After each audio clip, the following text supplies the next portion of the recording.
नमस्कार, मैं प्रद्युमन जोशीला नलवा। हरियाणा प्रदेश में लोकसभा के चुनाव के साथ साथ एक विधानसभा चुनाव पर भी उपचुनाव होने जा रहा है और वो विधानसभा सीट है सीएम सीट या सीएम की, जहां पूर्व मुख्यमंत्री मनोहर लाल खट्टर जी जिस सीट से विधायक थे, अब उस करनाल शहर की सीट पर उपचुनाव हो रहा है। भारतीय जनता पार्टी ने यहां से प्रदेश के वर्तमान जो मुख्यमंत्री हैं नायब सिंह सैनी, उनको अपना प्रत्याशी बना दिया है। उनके मुकाबले में कांग्रेस पार्टी अभी तक अपने प्रत्याशी का ऐलान नहीं कर पा रही है और कांग्रेस पार्टी ने लोकसभा की 8 सीटों पर अपने प्रत्याशियों का ऐलान कर दिया है, लेकिन गुड़गांव लोकसभा और करनाल विधानसभा सीटों पर अभी तक प्रत्याशी फाइनल नहीं कर पाई है। राजनीतिक गलियारों में एक चर्चा है कि अगर कांग्रेस पार्टी को लोकसभा चुनाव में और जो अक्टूबर के महीने में विधानसभा चुनाव होना है उसमें अपना सर्वश्रेष्ठ प्रदर्शन करना है और सरकार बनाने की तरफ बढ़ना है, तो यहां से उसे किसी हैवीवेट प्रत्याशी को चुनावी मैदान में उतारना होगा। क्योंकि इस सीट पर जब से मनोहर लाल खट्टर जी ने दोनों चुनाव लड़े हैं 2014 और 2019 का, तो कांग्रेस के प्रत्याशियों को बुरी हार नसीब हुई है। अब अगर उपचुनाव में भी कांग्रेस के प्रत्याशी बुरी तरह से हारे या उनकी जमानत जब्त हुई, तो उस हालात में सीधा सीधा प्रभाव इन लोकसभा के चुनाव में और अगले आने वाले विधानसभा चुनाव में इस सीट का देखा जाएगा। हमने काफी जांच पड़ताल करके और बहुत से प्रत्याशियों को विभिन्न पैमानों पर नाप तोल करके आखिरकार इस नतीजे पर पहुंचे कि इस सीट से कांग्रेस पार्टी को एक ऐसे प्रत्याशी को चुनावी मैदान में उतारना चाहिए जो खुद कांग्रेस की तरफ से मुख्यमंत्री पद के दावेदारों में शामिल हो, जिसका प्रदेश के राजनीति में एक बड़ा नाम हो, और वो नाम निकल करके सामने आया है। करनाल विधानसभा क्षेत्र में कांग्रेस पार्टी को पूर्व मुख्यमंत्री, वर्तमान में नेता प्रतिपक्ष और किलोई गढ़ी सापड़ा विधानसभा क्षेत्र से विधायक चौधरी भूपेंद्र सिंह हुड्डा को चुनावी मैदान में उतार देना चाहिए। अगर चौधरी भूपेंद्र सिंह हुड्डा करनाल विधानसभा क्षेत्र से चुनाव लड़ते हैं तो उसका पूरे हरियाणा प्रदेश में एक बड़ा मैसेज जाएगा। ना केवल करनाल लोकसभा क्षेत्र में कांग्रेस को बड़ा फायदा होगा, बल्कि पूरे हरियाणा प्रदेश की 10 लोकसभाओं में और आने वाले समय में पूरे हरियाणा की 90 विधानसभा क्षेत्रों में बड़ा फायदा कांग्रेस को मिलेगा। और बीजेपी कहीं ना कहीं जो नायब सिंह सैनी पूरे प्रदेश में प्रचार करते हुए घूम रहे हैं, जो मनोहर लाल खट्टर पूरे प्रदेश में प्रचार करते घूम रहे हैं, वो इसी करनाल शहर में और इसी करनाल लोकसभा में उलझ करके रह जाएंगे। चौधरी भूपेंद्र सिंह हुड्डा से बड़ा नेता आज के दिन कांग्रेस पार्टी के पास कोई नहीं है। चौधरी भूपेंद्र सिंह हुड्डा से बड़ा नेता इस करनाल विधानसभा क्षेत्र में नायब सिंह सैनी को टक्कर देने के लिए कांग्रेस के पास और चेहरा नहीं है। अब मैं कई तर्क आपके सामने रखूंगा जिससे आपको भी ये महसूस होगा कि चौधरी भूपेंद्र सिंह हुड्डा सबसे मजबूत चेहरे हैं। सबसे पहली बात, नायब सिंह सैनी का भी ये घड़ी हल्का नहीं है। नायब सिंह सैनी खुद अंबाड़ा जो जिला है उसका जो नारायणगढ़ विधानसभा क्षेत्र है अंबाड़ा लोकसभा में, वो उनका घड़ी हल्का है। वहां से वो विधायक रहे हैं, पहले चुनाव हार भी गए थे, उसके बाद वो कुरुक्षेत्र लोकसभा से सांसद रहे हैं। लिहाजा करनाल से उनका कहीं कोई दूर दूर का वास्ता नहीं है।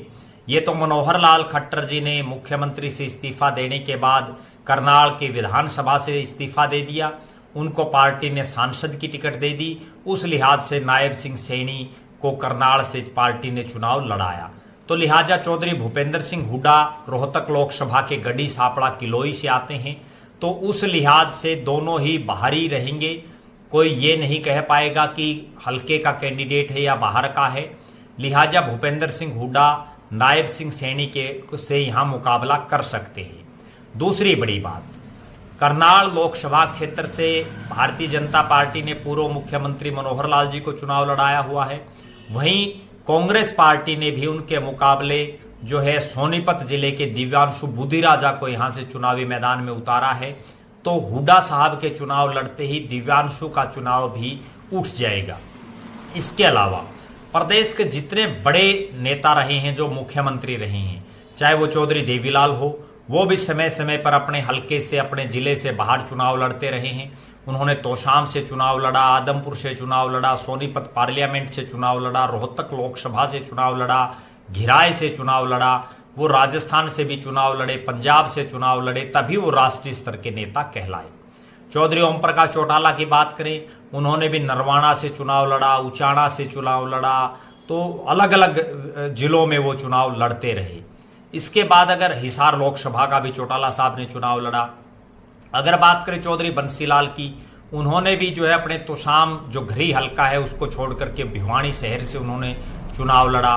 चौधरी भजनलाल की बात करें तो उन्होंने भी करनाल लोकसभा से चुनाव लड़ा, फरीदाबाद लोकसभा से लड़ा, उनके बेटे चंद्रमोहन ने कालका से चुनाव लड़ा, उनके बेटे कुलदीप बिश्नोई ने जो है भिवानी से चुनाव लड़ा, उनकी पुत्र वधू रेणुका बिश्नोई ने हांसी से चुनाव लड़ा।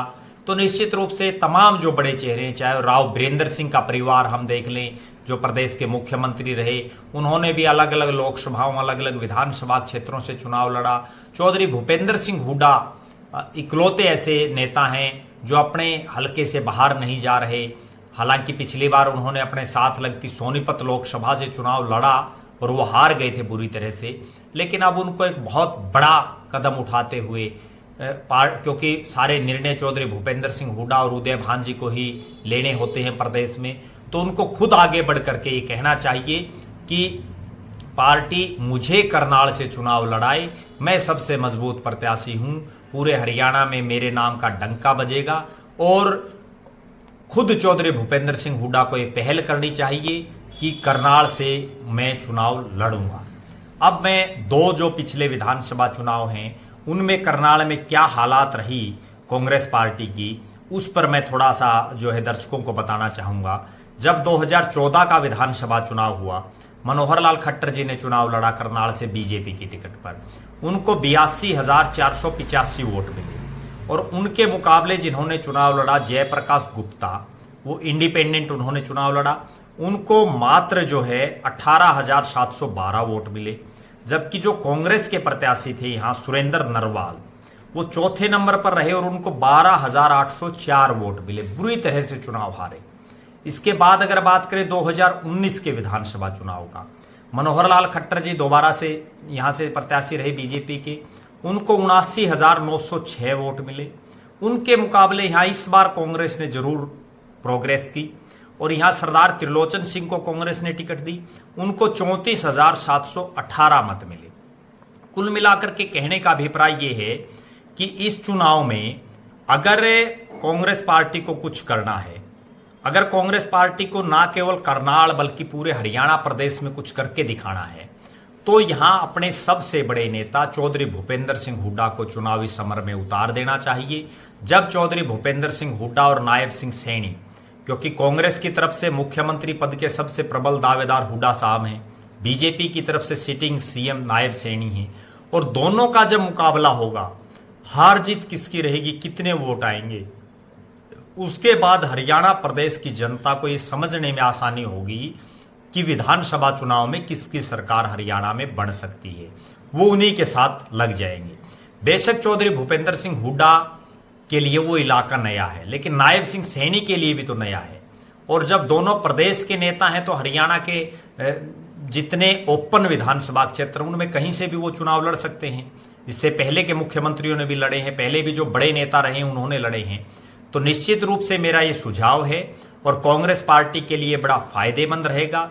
एसआर के गुट भी हो, चाहे कांग्रेस का शीर्ष नेतृत्व हो, चाहे चौधरी भूपेंद्र सिंह हुड्डा का खेमा हो, पार्टी के राष्ट्रीय अध्यक्ष मल्लिकार्जुन खड़गे हों, राहुल गांधी जी हों, श्रीमती सोनिया गांधी जी, प्रियंका गांधी वढेरा जी, दीपक बाबरिया जी, केसी वेणुगोपाल जी, चौधरी उदय भान जी, तमाम जो निर्णय लेते हैं पार्टी का, उन सबको ये निर्णय लेना चाहिए कि चौधरी भूपेंद्र सिंह हुड्डा को करनाल विधानसभा क्षेत्र से चुनावी मैदान में नायब सिंह सैनी के सामने उतारा जाए।